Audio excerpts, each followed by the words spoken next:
नमस्कार मित्रों, red over green के नए संस्करण के साथ मैं कर्नल उत्कर्ष राठौर। मित्रों, आज से 35 साल पहले आज़ाद भारत में पार्टीशन के बाद सबसे बड़ा विस्थापन हुआ था, जेनोसाइड हुआ था। जी हाँ, 19 जनवरी 1990 की रात को 4 लाख पंडितों ने कश्मीर छोड़ दिया था, लेकिन इसका जिक्र बहुत नहीं होता। 35 साल से ये घटना हमारे मानस से विस्मृत हो गई। आइए इसके बारे में आज बात करते हैं। और हम खुशकिस्मत हैं कि इस बारे में बात करने के लिए हमारे साथ हैं कर्नल तेज टिक्कू, जिनको कि आप जानते हैं, और उन्होंने इस विषय पर एक बहुत अच्छी किताब लिखी है, Kashmir, its aborigines and their exodus. Sir, आपका स्वागत है और मैं चाहूँगा कि आप इस विषय पर जो कि हमारे दिमाग से उतर सा गया है, इसके ऊपर थोड़ा प्रकाश डालें।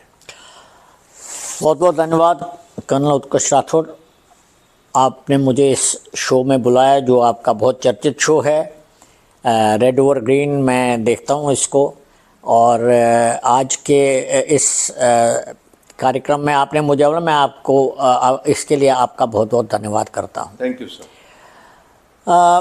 देखिए, हमारा पलायन जो है 35 साल पहले हुआ था। 19 जनवरी हम एक्सोडस डे मनाते हैं, पलायन दिवस मनाते हैं। जी हाँ, क्योंकि उस दिन की घटना जो थी, मेरे ख्याल से भारत में कहीं पर ऐसी घटना नहीं हुई है आज़ादी के बाद। उस दिन क्या हुआ था, एक्चुअली जो उस दिन हुआ उसकी एक भूमिका बनी हुई थी। ऐसा नहीं था कि वो सडनली एक दिन ऐसा हुआ। जी हाँ। ये मामला 1988 से शुरू हुआ। ओके। 1988 में मैं आपको बताऊं, मेरी एक कज़न सिस्टर थी। जी हाँ। उसका नाम था शीला टिक्कू। जी हाँ। वो one of the first victims of militancy थी। वहाँ पर उसको किसी ने गोली मार दी। वो हवा कदल ब्रिज था हमारे घर के पास, वो अपने ससुराल की तरफ जा रही थी और किसी ने उसको गोली मार दी। जी। 1988 जुलाई या कुछ ऐसा टाइम था। उसके बाद 89 में काफ़ी सारी घटनाएं हुई, 89 में काफ़ी सारी किलिंग्स हुई। तो जब जनवरी 19 जनवरी आया, तब तक काफ़ी सारा डर पैदा हुआ था कश्मीरी पंडित सोसाइटी में। इसलिए डर पैदा हुआ था क्योंकि उस समय तक मिलिटेंट्स का तकरीबन टेररिस्ट का पूरा कंट्रोल था वैली के ऊपर। वैली के अंदर गवर्नमेंट सबवर्टेड थी, गवर्नेंस का कोई नाम नहीं था। मिलिटेंट्स जो कश्मीरी मिलिटेंट थे, वो रात उनकी होती थी, और काफ़ी सारे इलाकों में दिन भी इनके होते थे। आर्म्स हथियार लेकर वो मार्च वास्ट करते थे, सैल्यूट मारते थे एक दूसरे को। अच्छा। हाँ, आप कर्फ्यू नाइट बशारत पीर की लिखी हुई किताब है, वो आप पढ़ लीजिए। उसमें वो आई विटनेस था उसका। कई सारे हमारे घर में हमारे 19 जनवरी का हमारे कई आर्टिकल लिखे हुए हैं जो आई विटनेसेस थे इसके, कि रात को हथियार लेकर सड़कों में घूमना, ये तो चल रहा था। और 89 सितंबर 89 जो पहली हमारी प्रोमिनेंट कश्मीरी पंडित की किलिंग हुई, उससे लेकर फिर जनवरी तक काफ़ी सारे हमारे कश्मीरी पंडित जो प्रोमिनेंट थे उनको मार दिया गया। वो डायरेक्टर जनरल दूरदर्शन थे, या जस्टिस गंजू थे, या टिक्कालाल टपलू थे। तो ऐसे करके काफ़ी सारे लोगों को मारा। और क्या था कि कश्मीरी पंडित क्योंकि बहुत कम थे, और एक ओशन ऑफ मुस्लिम पॉपुलेशन में एक स्प्रिंकलिंग ऑफ कश्मीरी पंडित था। उस टाइम कश्मीर की पॉपुलेशन 60 लाख थी, उसमें से 40 लाख कश्मीर वैली की पॉपुलेशन थी। जी। और बाकी काफ़ी, क्योंकि खिली क्षेत्र है, माउंटेनस टेरेन है, तो काफ़ी कम लोग रहते, सिटीज़ में रहते थे।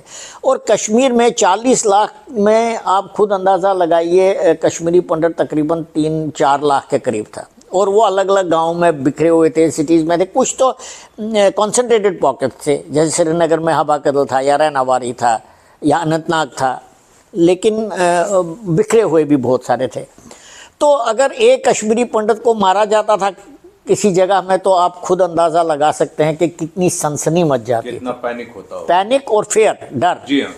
तो ये तो चलता आ रहा था, लेकिन जो 19 जनवरी को हुआ उसमें क्या हुआ, उसमें एक बड़ी सोची समझी प्लानिंग के मुताबिक तकरीबन, क्योंकि चिलाई कलान का समय था, और चिलाई कलान आपको मालूम है कि चिलाई कलान, हमारे दर्शकों के लिए बता दूं कि जब कश्मीर घाटी में सर्दी सबसे उरोज पे होती है उस वक्त, और वो 1-2 दिन के लिए नहीं होती, 40 दिन का एक पीरियड होता है जिसमें कश्मीरी स्वयं घर के बाहर नहीं निकलते, वो चिलाई कलान का दौर होता है।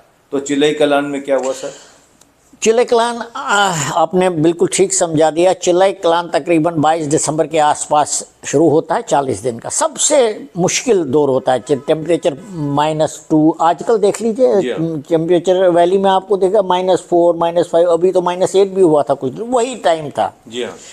तो क्या हुआ कि उस समय तकरीबन, और अंधेरा जल्दी हो जाता है, बर्फ़ होती है, ठंड होती है, लोग अपने अपने घरों में बैठते हैं, इंटरनल हीटिंग का कोई सिस्टम है ही नहीं, तो कांगड़ी होती है वहाँ पर, तो आप अंदाज़ा लगा सकते हैं क्या हालात होते हैं वहाँ पर। आज से 35 साल पहले तो और ही डेवलपमेंट नहीं थी इतनी। 1100-1200 मॉस्क थी श्रीनगर सिटी में। जी हाँ।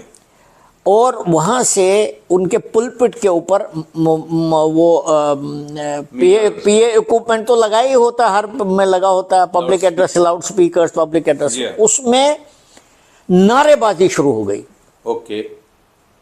और नारेबाजी हर मॉस्क से पूरे वैली में, और सब कश्मीरी मुस्लिम जो थे सड़क पर जी हाँ नारे लगा रहे हैं। और ये चलता गया तकरीबन 7-8 बजे से लेकर सवेरे 3-4 बजे तक सारी पॉपुलेशन सड़क पे आ गई। पूरी पॉपुलेशन सड़क पर आ गई। ओके। और नारे क्या लग रहे थे? नारे काफिरो,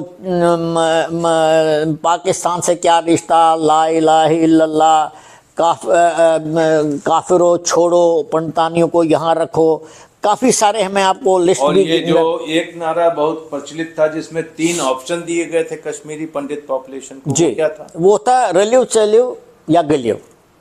रिलीव मीन्स रिलीव मीन्स ज्वाइन, कन्वर्ट, मतलब आप इस्लाम में कन्वर्ट हो जाए। जी। दूसरा गलिव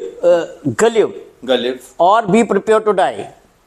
रिलीव, गलिव एंड चलिव मतलब आप फ्ली फ्रॉम हियर। तो ये 3 ऑप्शन दिए गए मस्जिदों के लाउड स्पीकर से शुरू हो गए। जी। फिर क्या हुआ?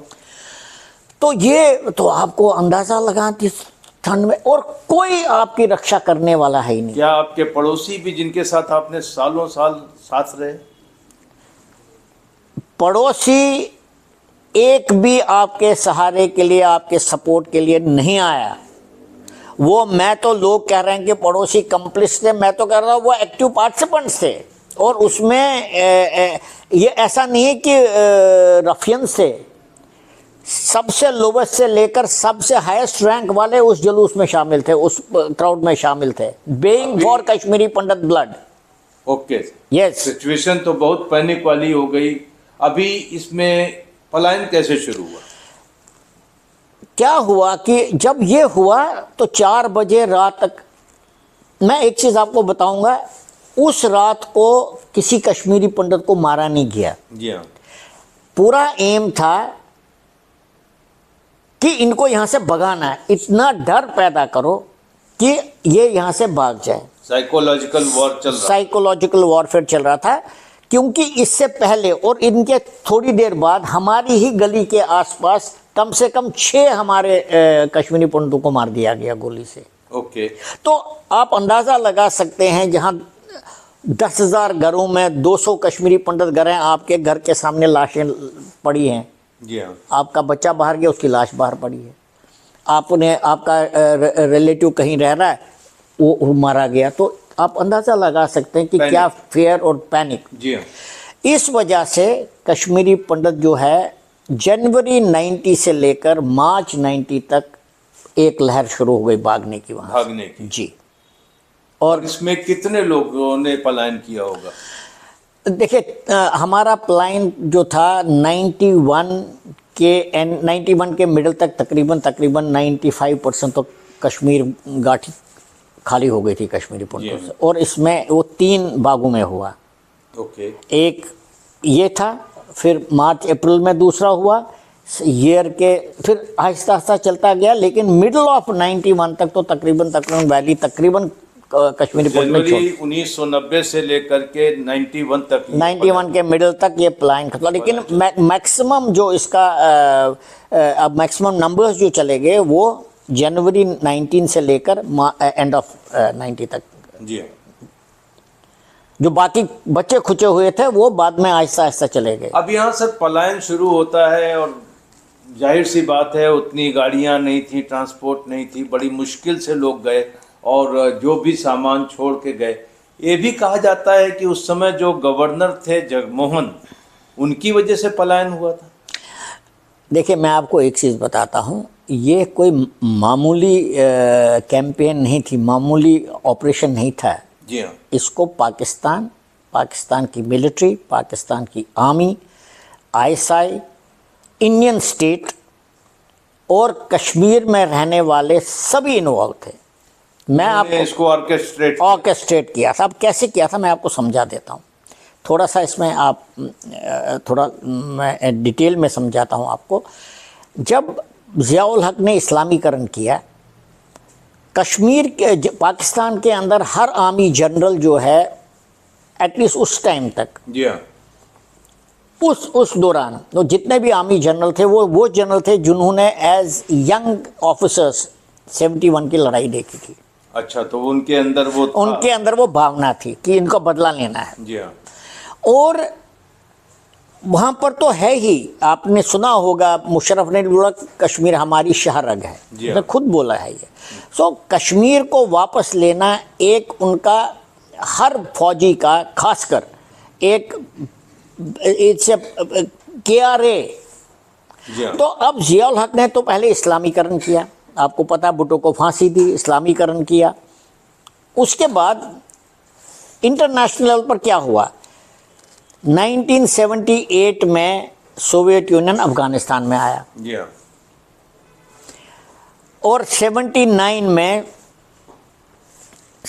जब अफगानिस्तान में आए तो यूनाइटेड स्टेट्स ने सोवियत यूनियन को अफगानिस्तान से निकालने के लिए उन्होंने जो जहादी थे, अफगानी जहादी, उनका तालिबान नाम नहीं था उस समय, अलग अलग करके हिज़्ब इस्लामी थे, कई सारे ग्रुप थे, उनको तैयार किया, उनको पाकिस्तान में तैयार किया, पेशावर में। उसके बाद अब ये इस समय हुआ 1979 जनवरी में ईरान में रेवोल्यूशन आ गया, इस्लामिक रेवोल्यूशन, और 1979 नवंबर में सऊदी अरब में जो सबसे मुकद्दस एक मॉस्क है उस पर अटैक हुआ। आयात एक इंटरनेशनल लेवल पर इस्लामिक वर्ल्ड में एक धारणा पैदा हो गई कि भाई अयातुल्लाह खुमैनी ने इतने बड़े साम्राज्य को पराजित किया तो मुसलमानों का वो लीडर बन गया। उसमें सुन्नी भी थे और शिया भी थे। सऊदी अरेबिया को चिंता होने लगी कि उनका सिविलाइजेशनल वॉर है दोनों का, उनको ये चिंता होने लगी कि ये तो ही स्टीलिंग अ मार्च ओवर अस। तो उन्होंने अब और ज़्यादा जो है फैनेटिकल और फंडामेंटलिस्ट पॉलिसीज इख्तियार करी। सो एक उनका पाकिस्तान का एक तो ये था कि अमेरिका से जितना एड आ रहा था अगेंस्ट सोवियत यूनियन, उन्होंने काफ़ी सारा उसमें से डाइवर्ट किया अपने लिए। दूसरा उनका फ्लैंक जो था Iran and Saudi Arabia was secured because fundamentalism was at its peak. अब ज़ियाउल हक ने ये फैसला किया कि भाई ये मौका है मेरे लिए कश्मीर को, अपना ध्यान कश्मीर पे ले, कश्मीर पर ले लीजिए। जी हाँ, बिल्कुल इंटरनेशनल सिचुएशंस बहुत कंड्यूसिव और अमेरिका उनकी जेब में था, तो जाहिर सी बात है उन्होंने अपना ध्यान कश्मीर पर डाला। ओके, वहाँ पर उन्होंने ज़ियाउल हक ने अब्दुल अहमद बारी, जमात इस्लामी के जो चीफ थे, उनसे बातचीत करी और उनको बोला कि अर्ली 80s में उनको बोला कि आप अपने कार्डर्स हमें दे दीजिए, हमने कश्मीर में जिहाद चलाना है। जी हाँ। और इस समय 79 में जब सोवियत यूनियन अफगानिस्तान में आ गए, वो 89 में 10 साल तक वो चलता रहा, तो ये उसी दौरान की बात है। तो अब्दुल बारी ने उनको बोला कि भाई आप जिहाद कश्मीर के लोग, अमेरिका इस बात की इजाज़त देगा आपको? तो ज़ियाउल हक ने बोला कि भाई ये अमेरिका तो खुद जिहाद लड़ रहा है, वो हमें कैसे रोकेगा? और ये एक गांव है उस पीओके में, उसका नाम है अजिस। जी हाँ। अजिस में ये मीटिंग हुई उनकी। ओके। उसके बाद they wanted to get Kashmir Jamaat Islami on board, because cadres वहाँ से भी आने थे। जी हाँ। पहले कार्डर्स तो वहीं से आने थे। तो उन्होंने, क्या हुआ कि गवर्नमेंट ऑफ इंडिया, वेदर उनको पता था या नहीं पता था मुझे नहीं मालूम, लेकिन जो पूरा सिस्टम ही सबवर्ट हो चुका था अंदर से, जमात इस्लामी के टॉप लीडर सऊदी अरेबिया चले गए टू परफॉर्म हज, या वहाँ से आईएसआई ने उनको सीक्रेटली पाकिस्तान पहुँचा दिया, किसी को पता नहीं चला।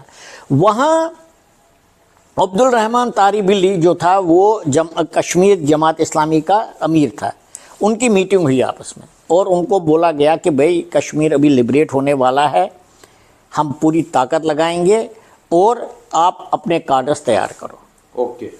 तो ये एक ग्रैंड प्लान था। अब इंडिया में क्या हुआ?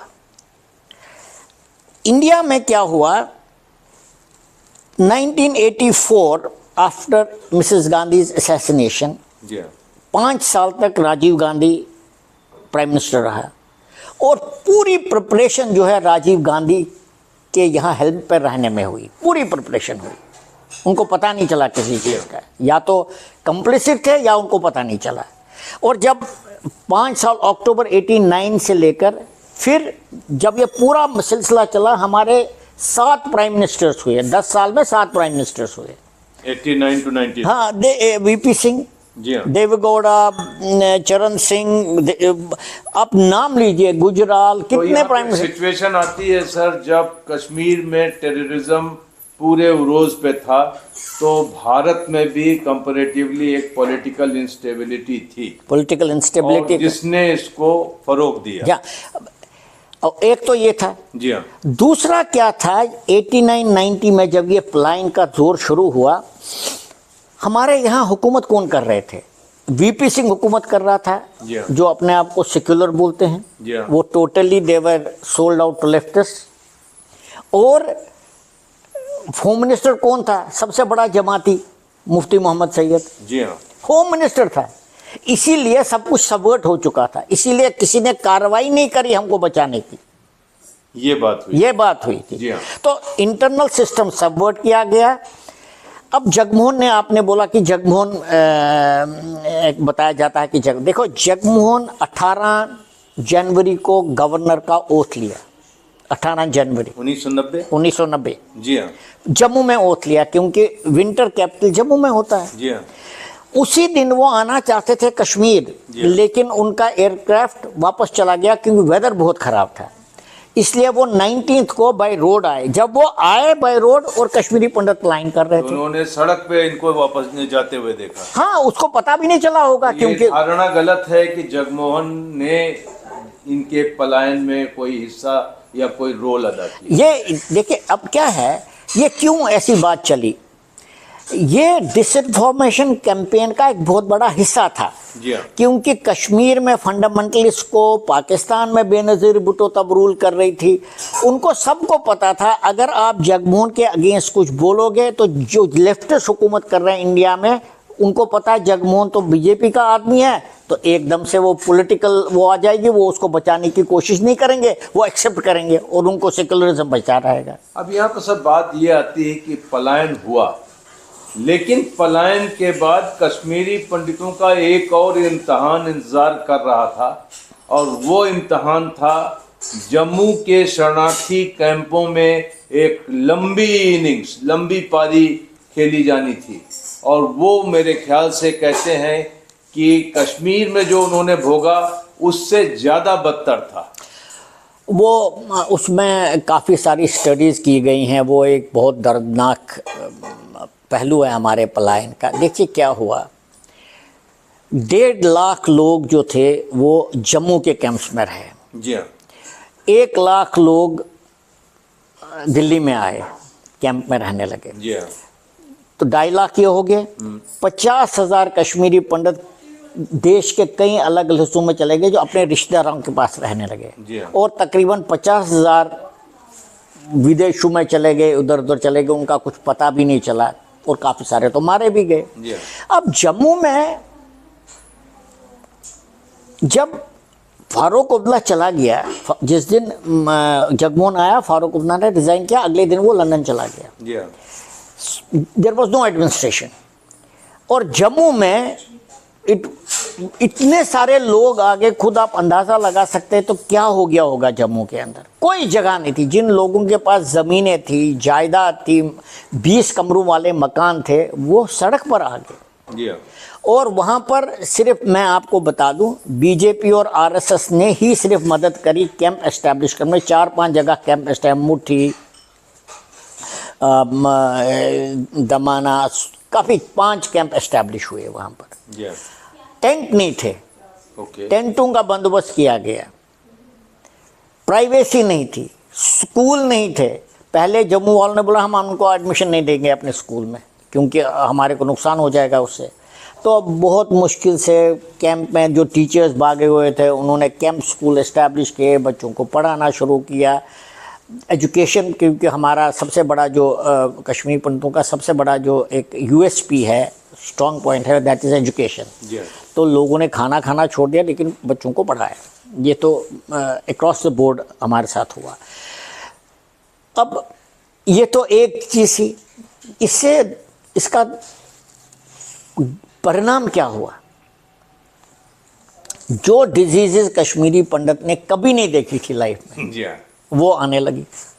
सुना मैंने। उसमें क्योंकि गर्मी बहुत थी, जी हाँ। कश्मीरी पंडित, कश्मीर में ठंड इतनी हो तो पानी नहीं पीता वो। जी हाँ। पानी पीने की इतनी ज़रूरत नहीं पड़ती। वो आदत हुई थी पानी नहीं पीने की, किडनी फेलियर होने लगा, लू लगी। जी हाँ। ब्लड प्रेशर टेंशन से होने लगा, डायबिटिक होने लगे।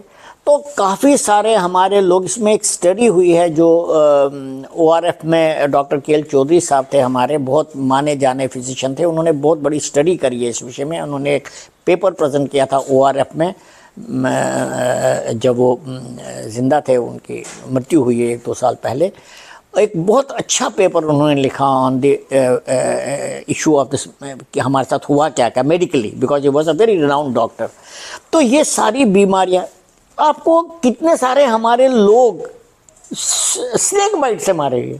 स्नेक बाइट, स्कॉर्पियन बाइट, ये सारी चीजें हुई वहाँ पे। क्योंकि कंडी इलाका था। जी हाँ। गर्मी इतनी थी, कैंप थे नहीं बने हुए, टेंट में कोई सफाई नहीं थी, सैनिटेशन नहीं थी, बहुत मारे। और उपेक्षा भी थी, सरकारी मदद मिली नहीं। ना बिल्कुल नहीं। जी हाँ। अच्छा, सेकंड थिंग आप देख लीजिए, इसका सारा और परिणाम हमारे के ऊपर क्या दुष्परिणाम जो पड़ा हमारी पॉपुलेशन ग्रोथ पर। जी हाँ। क्योंकि मैरिज नहीं हो सकी, जो मैरिड कपल थे उनके लिए प्राइवेसी नहीं थी। जी हाँ। So it led to all kinds of decline in population. Decline in population is हमारी ये सबसे बड़ी समस्या है अभी। दूसरी चीज एक और सर जो हुई, जिसके बारे में ज़्यादा स्टडी भी नहीं हुई, और वो थी कि जो स्ट्रेस की वजह से जो ट्रॉमा हुआ, उसकी वजह से बहुत सारे कश्मीरी पंडितों को मानसिक बीमारियां भी हुई, और जिसके बारे में कोई बहुत ज़्यादा जानकारी नहीं है। देखिए, आप इनकी बात करते हैं, ये चीज़ों की बात करें, पलायन के बारे में जानकारी नहीं है। जी। मैं हैरानगी होती थी। हम ट्रेन में, जब आपको पता है फौज में ट्रेन में कितना घूमते हैं, कभी इधर कभी उधर। ट्रेन में कोई मिलता था, अच्छा आपने अपने मकान में ताला लगा रखा है क्या? अच्छा आप मकान, तो आप तो वहाँ नहीं रह रहे हैं, तो आपने किराएदार रखा है? बिल्कुल अवेयरनेस नहीं है कश्मीर के पलायन के बारे में। सिविल सोसाइटी ने नेगलेक्ट किया, लेकिन उससे पहले गवर्नमेंट ने नेगलेक्ट किया और मीडिया ने नेगलेक्ट किया।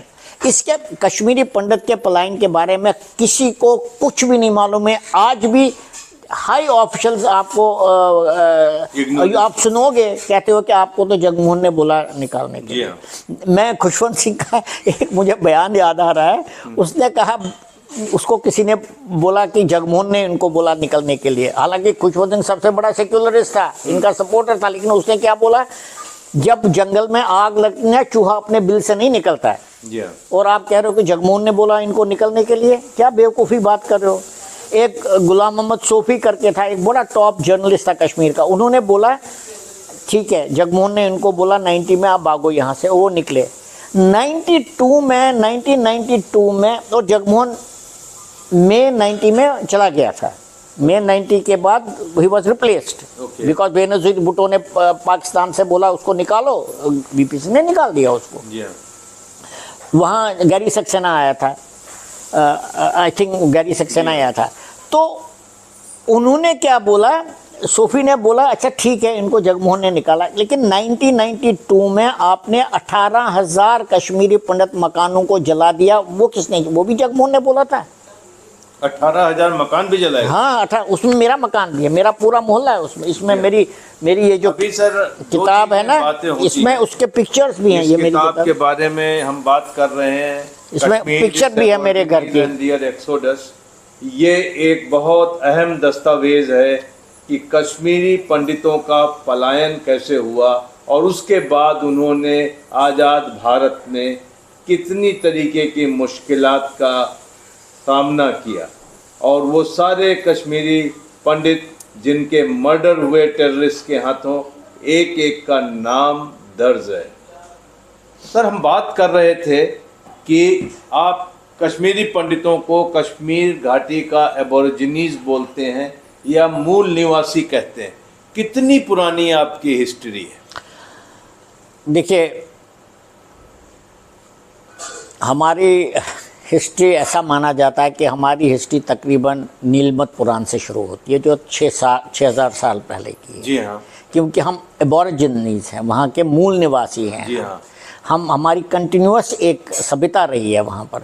मैं आपको हमारा ये जो एल्मेनाक है ना, जी हाँ, ये देख लीजिए आप, ये हर साल पब्लिश होता है। ये पंचांग जिसको बोलते हैं, बहुत खास पंचांग हमें दिखाया, कश्मीर का ये पंचांग है, और आपको जानकर हैरानी होगी कि ये पिछले 5,101 सालों से प्रकाशित हो रहा है हर साल। विश्वेश्वर पंचांग आप देखें, 5,101 साल। बात मैं मानता हूं कि 5,100 साल में पहले के ज़माने में ये हाथ से लिखे जाते थे और बहुत कम प्रतियां बनती रही होंगी, लेकिन इस पंचांग की परंपरा जब 5,100 साल पुरानी है तो इस बात को कोई डाउट नहीं कर सकता कि कश्मीरी पंडित कश्मीर की घाटी में नीलमत पुराण के टाइम से वो हिंदू थे, और उन्होंने उस सभ्यता को वहाँ लाया, और इस्लामीकरण की वजह से वो बार बार तलवार की धार के नीचे आए। सर, कहा जाता है कि ये 7वां पलायन था आपका? जी, हमारे ये 7वां पलायन था हमारा। 19 जनवरी 1990 को जो पलायन हुआ वो 7वीं बार आप निकाले गए? जी, 7वें बार। इससे पहला वाला छठा पलायन था, वो अफगानों के टाइम में था।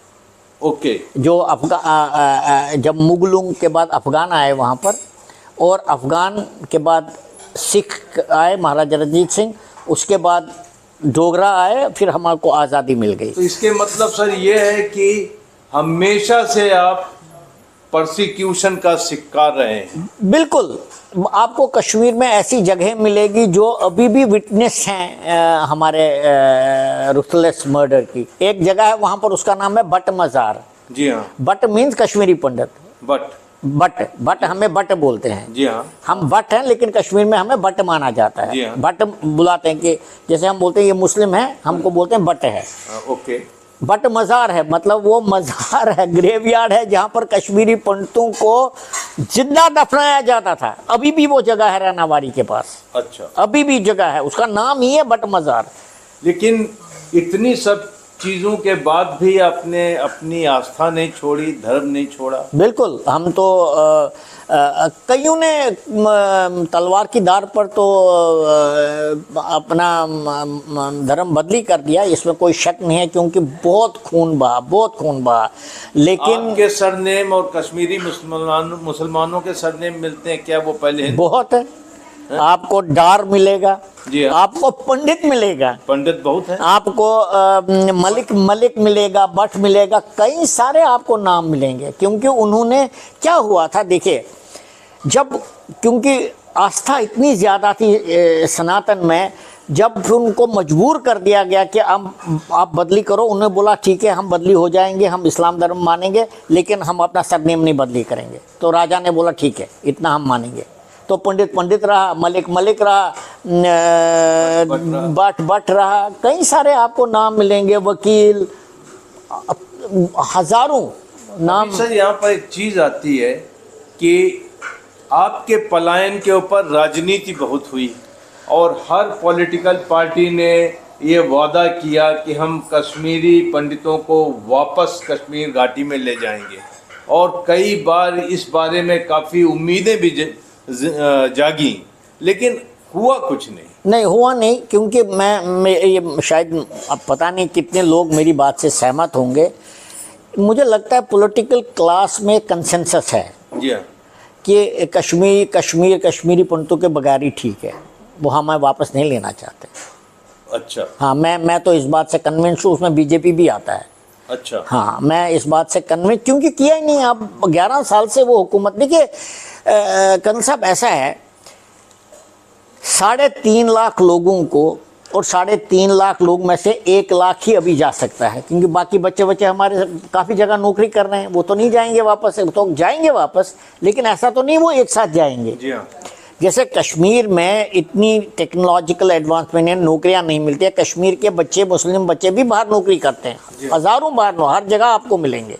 अभी हम कानपुर से आए तो वहाँ भी हमें मिले, तो हर जगह मिलेंगे, क्योंकि वहाँ नौकरी। इसी तरह हमारे बच्चे भी उधर घूम रहे। लेकिन ऐसा तो नहीं है कि कश्मीरी मुसलमान बच्चा जो बाहर पढ़ रहा है वो वापस नहीं जा सकता, हम नहीं जा सकते। अब प्रॉब्लम क्या है, आप एक नोएडा में ही या दिल्ली में कोई सोसाइटी देख लिए बड़ी वाली, 3 लाख लोग तो एक सोसाइटी में रहते हैं। तो 1.5-2 फरीदाबाद, नोएडा, गुड़गांव में कश्मीरी पंडितों की बहुत बड़ी संख्या है। हाँ, तो हम क्यों नहीं वापस जा सकते? देखिए, गवर्नमेंट ने ये फैसला करना है कि भाई इनको जोर ज़बरदस्ती बंदूक की नोक पर बाहर निकाला गया, इसलिए हमें इनको किसी न किसी तरीके से वापस ले जाना है। ये उन्होंने फैसला करना है। वो रिजॉल्व नहीं है। और रिजॉल्व इसलिए नहीं है, मैं आपको ये भी बताता हूँ, रिजॉल्व इसलिए नहीं है क्योंकि हर राजनीतिक पार्टी को वोट चाहिए। आपके पास वोट है नहीं हमारे पास, इसलिए उनको वोट चाहिए। अभी जब भी बात होती है कश्मीरी पंडितों के वापस जाने की, 2-4 किलिंग्स होती हैं और उसके बाद वो बात बंद हो जाती है। जब भी ऐसा हुआ, देखिए, ऐसा नहीं है कि किलिंग तब हुई। जी हाँ।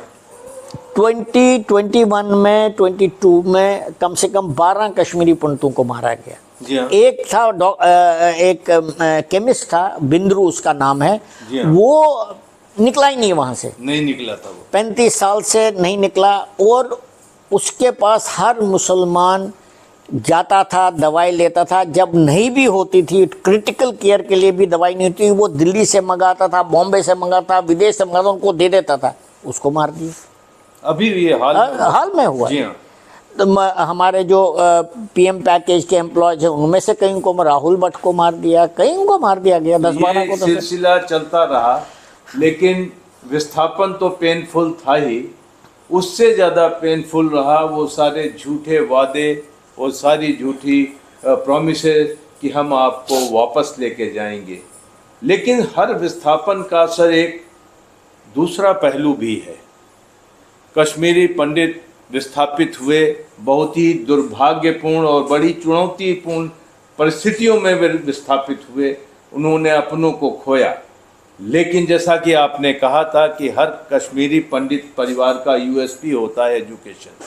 बाहर आकर के उन्होंने पूरे हिंदुस्तान में छा गए और विदेशों में चले गए, और उन्होंने कहीं न कहीं इस चीज़ का जवाब कश्मीर के उन लोगों को दिया जिनकी वजह से ये विस्थापित हुए कि हम तुमसे आज बेहतर हालात में हैं। करण साहब, मैं आपको ना दो इश्यूज बताता हूँ। ये जो पलायन हुआ ये पुराने पलायन जैसा नहीं है, जी हाँ, बहुत अंतर है। पुराना पलायन तो तब हुआ वहाँ पर जब ruthless Muslims were ruling Kashmir. राजा जो अफगान रूल कर रहे थे, जी हाँ, सिकंदर बुतशिकिन रूल कर रहे थे, ऐसे टाइप के रूल कर रहे थे। लेकिन ये पलायन तो एक डेमोक्रेटिक सेक्युलर सॉवरेन कंट्री में हुआ जहाँ की हिंदू पॉपुलेशन उस टाइम तकरीबन 85% थी। जी हाँ, ये बहुत बड़ा, देखिए हमने अपने आप को सेक्युलर सॉवरेन डेमोक्रेटिक नेशन हम मानते हैं अपने आप को, ये लिखा है हमारे कॉन्स्टिट्यूशन में। जी हाँ। लेकिन यहाँ से आप 4 लाख एक समुदाय के, एक एथनिक रिलीजियस ग्रुप को आप क्लींस आउट करते हैं, तो ये पलायन और उसके पीछे वाले पलायन में बहुत अंतर है, बहुत फर्क है। ये तो थप्पड़ है हमारे कॉन्स्टिट्यूशन में, हमारे सब पूरे सिस्टम के ऊपर एक बहुत बड़ा दाग है ये। So it is not like the olden days. आपने, सॉरी मैं एक और चीज पूछना, आपने एजुकेशन की बात करी। जी हाँ, मैं आपको बताता हूँ एजुकेशन के बारे में। पूरा कश्मीरी पंडित समुदाय बाला साहेब ठाकरे का ऋणी रहेगा। ओके। क्योंकि बाला साहेब ठाकरे ने, वो पहले व्यक्ति थे जिन्होंने बोला कि कश्मीरी पंडितों के साथ इतना बुरा सलूक किया गया है, जितने उनके बच्चे, उनको मालूम था कश्मीरी पढ़ा लिखा, हम अपनी महाराष्ट्र में जितनी हमारी यूनिवर्सिटीज में हर जगह उनको अब रिजर्वेशन देंगे। ओके। तो बाला साहेब ठाकरे जी पहले व्यक्ति थे जिन्होंने हमें अपनी यूनिवर्सिटीज़ में रिजर्वेशन दी। उसके बाद डॉक्टर मुरली मनोहर जोशी साहब इधर HR मिनिस्टर थे और उनके सेक्रेटरी थे काव साहब, MK काव साहब, उन्होंने भी काफ़ी प्रयास किया इसके ऊपर। फिर ये बात जो है आगे बढ़े, अमरनाथ वैष्णवी साहब थे, उन्होंने काफ़ी इसमें काम किया, काफ़ी सारे लोगों ने काम किया और इस वजह से हमारे बच्चों को भारत के कई इलाकों में जो है कई यूनिवर्सिटीज़ में एडमिशन मिल गया। और ये हमारे लिए बहुत बड़ी उपलब्धि थी, क्योंकि आज अगर आप देखेंगे कश्मीरी पंडित बच्चा आपको टॉप जगह में मिलेगा, क्योंकि उन्होंने पढ़ाई नहीं छोड़ी। मैं आपको बताता हूँ कश्मीरी पंडित फैमिलीज में खाने को कुछ नहीं होता था, लेकिन बच्चों को पढ़ाना है किसी न किसी तरीके से, ये उन्होंने सरस्वती को नहीं छोड़ा। हम शारदा माता के शिष्य हैं। शारदा माता हमारी जो है एक भगवती है जो हमेशा हमारे साथ रहती है। तो हम उसके लिए, उसकी प्रेरणा से हमारे साथ सरस्वती हमेशा रहती है और ये हमारे साथ पहले से ही चलता आ रहा है। जी। और इनफैक्ट आप ये कहेंगे, जबकि भारत के, आप ये भी शायद मेरे से पूछेंगे कि आपने सरवाइव कैसे किया जब इतनी देर तक कश्मीर है, जब आपके साथ इतना अत्याचार होता है। इतना अत्याचार होने के बावजूद भी आप यकीन नहीं करेंगे, अफगानों के टाइम में भी हमारे साथ, it was the darkest period for Kashmiri Pandit. उस समय में भी कश्मीरी पंडित वहाँ बचा, क्योंकि वो लिखता था, पढ़ता था, और अफगान गवर्नर्स को दिखे पड़े हुए लोग भी चाहिए थे एडमिनिस्ट्रेशन चलाने के लिए। अच्छा, आपसे ही एडमिनिस्ट्रेशन चलवाता था? हाँ, कौन चलाता? ओके। और हमारे एक टिक्कू हैं, हमारी फैमिली के एक टिक्कू हैं जो वहाँ पर 1812 में प्राइम मिनिस्टर बने काबुल के अंदर। जी। तो क्योंकि उनको एडमिनिस्ट्रेशन तो चलानी थी ना, तलवार से ही तो हर एक चीज़ नहीं चलती ना, उनको एडमिनिस्ट्रेशन चलानी थी, ज़मीन के खाते बनाने थे, तनख्वाहें देनी थी, डेवलपमेंट करता, उसके लिए कश्मीरी पंडित चाहिए था उनको। तो ये हमारी ये जो हमारी सरस्वती का जो हमारा साथ है वो हमसे कभी नहीं छूटा, और उस वजह से हम बच भी गए। और यही एक कारण है कि काफ़ी सारे लोगों ने, जिनका मैंने नाम लिया, उन्होंने हमारी मदद करी, और इस वजह से जो है हमारे बच्चे, हमारी 3 जनरेशन तो बहुत सफ़र किया। हमारी फैमिली में, मैं आपको बता दूं, हमारी फैमिली में ही कम से कम 4-5 लोग ये सह नहीं पाए और पलायन के 2-4 साल में सब चले गए, क्योंकि बड़े बड़े मकान थे, बनाए थे, बड़ी मुश्किल से मकान बनाए थे, वो ख़त्म हो गए, सब ले लिए, और फिर वो उस शौक़ से नहीं निकल पाए और वो चले गए इस संसार। लेकिन नई जनरेशन जो थी, उन्होंने पढ़ा लिखा, अच्छी काम करी। उस वक्त IT रेवोल्यूशन भी उसी दौरान में आ गया, जो वो अच्छी जगहों पर आजकल बैठे हुए हैं। ओके।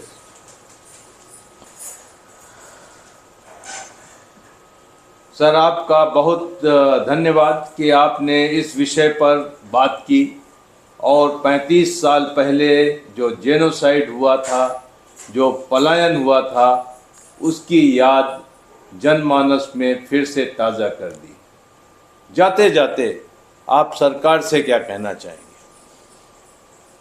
मैं सरकार से ये कहना चाहता हूँ कि ये आपका दायित्व है। एक डेमोक्रेसी में मिनॉरिटी की देखभाल करना, उनकी रक्षा करना, उनको वापस कश्मीर में रिहेबिलिटेट करना आपका परम धर्म होना चाहिए। ऐसा नहीं है कि जिसके पास वोट है आप सिर्फ उसी का काम करें। और ये भी मैं मानता हूँ हिंदुस्तान का सेक्युलरिज्म, भारत का सेक्युलरिज्म तब तक डोंग है जब तक कश्मीरी पंडित को आप वापस नहीं बसाओगे अपने कश्मीर में। आपका धन्यवाद सर। थैंक यू, बहुत बहुत धन्यवाद उत्कर्ष जी, थैंक यू वेरी मच, बहुत बहुत धन्यवाद।